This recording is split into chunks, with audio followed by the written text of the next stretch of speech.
What's up, y'all? Steve with Terra Emissaries checking in here in Logan, Utah. Gonna start a little project. As I mentioned in my last video, I just finished my last round of chemotherapy treatment, so I'm preparing a road trip to Oregon. I'm going to do a tour through a bunch of hot springs I've looked at up in the Oregon wilderness. Beautiful spots. Save some money though. I'm not going to be camping or staying in hotels, and I'm not going to be camping as much for time and for security purposes as I am going to be staying in this guy right here.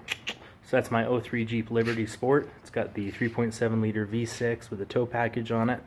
I don't think it has any aftermarket lift kit or anything like that, so you know, no special tires, nothing, no money put into it that way. It does have you know, 4-wheel drive and you know, just the basics on the Sport. So I'm going to be taking out the front passenger seat and converting the whole right side of my Jeep into a sleeper area, so that way I can travel in the Jeep and I can just pull up into a nice camp spot, roll out my sleeping bag, cook my stuff on a fire, and then if I want I can set up a tent, but if I'm in a hurry I can just roll up my sleeping bag and sleep in the truck, so that'll be nice. Anyway, I'm going to do this little video on the removal of the seat.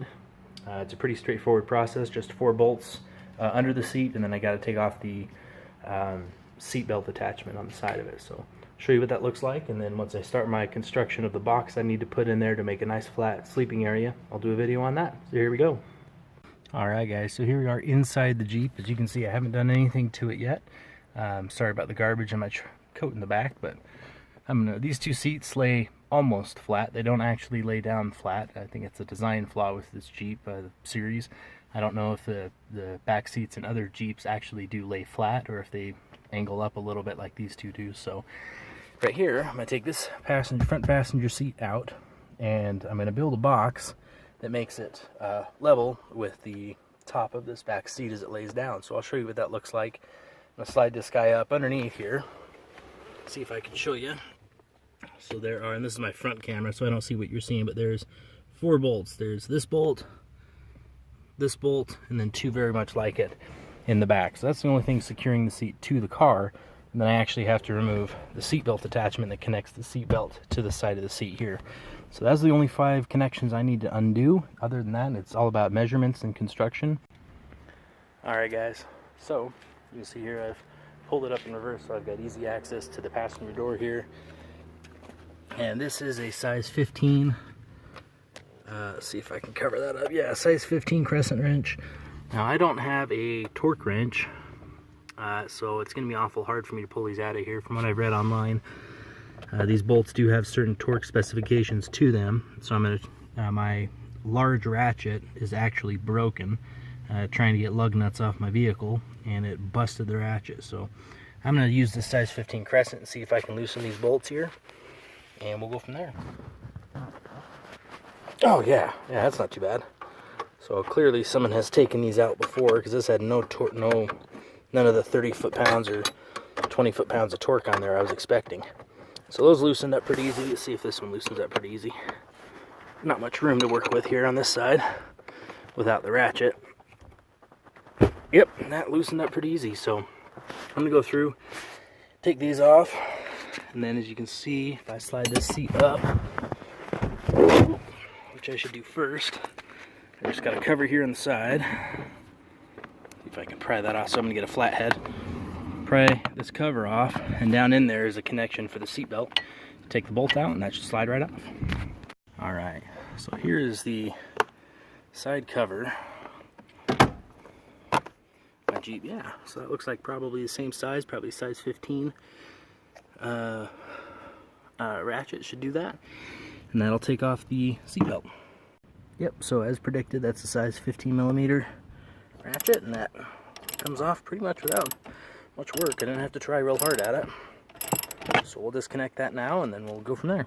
Came out with no problem. Seatbelt, see where is it? Seatbelt just slipped right out of there. Now you can see I've got this piece right here. It just slides right in there, so reattachment should be no big deal. Okay, so I've got most of these 15mm bolts removed.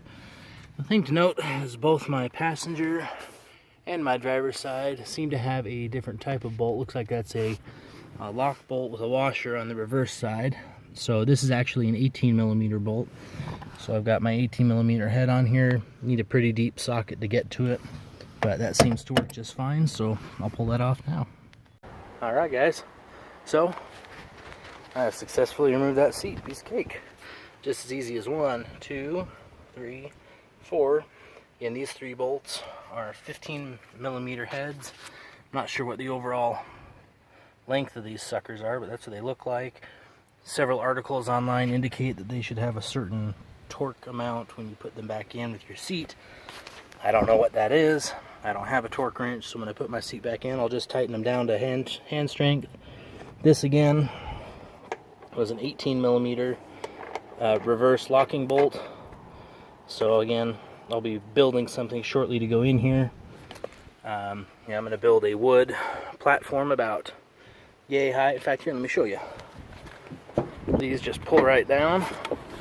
As you can see, these don't actually lay nice and flat in the vehicle, so there's still some elevation in here. So to compensate for that, looks like this backrest is mostly flat. What I'm going to do, I'll pull this backrest off.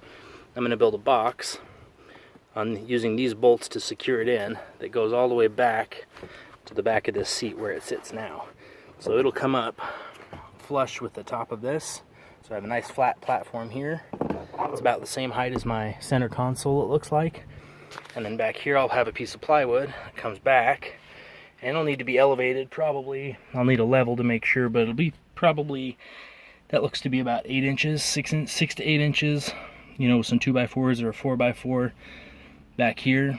And then this should be plenty long enough for me to lay down and have a good night's sleep in. So, one thing I forgot to mention, and I'm glad the person before me had removed the seats for some apparent reason, is seats nowadays are connected to the airbags. And, you know, if you're someone sitting in your seat that senses the weight, then it turns the passenger airbag on. Clearly, I didn't check on this. This was already disconnected. This is a simple clip and release for the passenger seatbelt and or airbag system.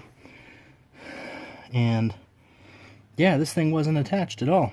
So I just yanked it out of there, which could have been really bad for my electrical system. Fortunately, it was not connected, and I actually did not see, I'll have to look at the video again, the clip there in the video. So I may not have a passenger airbag functioning. Anyway, I'm sure it's installed.